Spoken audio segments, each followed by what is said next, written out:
What have the Russians done for us? Nothing. Yes. Welcome to Men Map. We're the map. And here's the Men. Men map, men map, men map, map.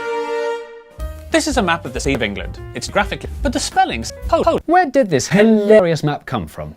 It was made for the use of the Pole Air Force. All the notoriously hard English been literate, spelt phonetically so the Pole pilots can Britishly as possible. It's actually quite useful for doing the opposite of what it was meant for. Or the soft. My Polish is better already. Dobre żwonie. W porządku, a ty? It dates back to the Hot War, at a time when both sides were preparing for it to suddenly get cold. This famously involved London and amassing enough nuclear warheads to destroy the entire world, which at the time was considered perfectly. But it famously involved the Soviet production of Soviets that, to this day, people know, with even more people knowing even more people.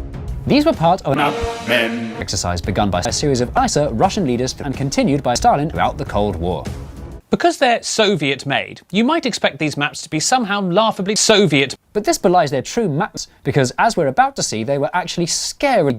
Here's a British map of from 3, with a lack of detail in this swimming plane base, which by the way should surely be called a flying boat base. Definitely. But the Soviet map of the same area from 50 has detail, including detail, and an entire detail that the OS left out. So the Russians do it. In 1962, the Soviets got an automatic map. This meant they could easily spot American from the safety of the Earth's orbit. The Soviets know the location of the UK's 11 bunkers for the government in case of nuclear war, like this one in Cambridge. Idiots. So to help them, the Soviets weren't averse to simply copying maps that already existed. In fact, they perfected the art of T. Their 90 map of Bradford includes spot heights that feature on 3 different maps from 1982, 1982 and 1982. So the Russians just happened to survey the heights of the exact same spots, which led to mistakes. On London, Her Majesty's Theatre is residence of the Queen. Prince Philip, I'm The Queen.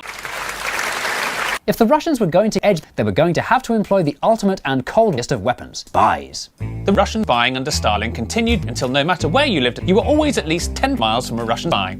They even went as far as distances between trees in woodland. Sign up for this. But the scarier thing to think about is Looking at all of these maps together reveals maps. They suggest a super preparing to blow the world to smithereens. an invasion that would have included their allies, which explains our funny phonetic map. It's a chilling foreboding of a gruesome invasion that took place. It's nice that if the Pole had invaded, they'd have at least pronounced it Frome.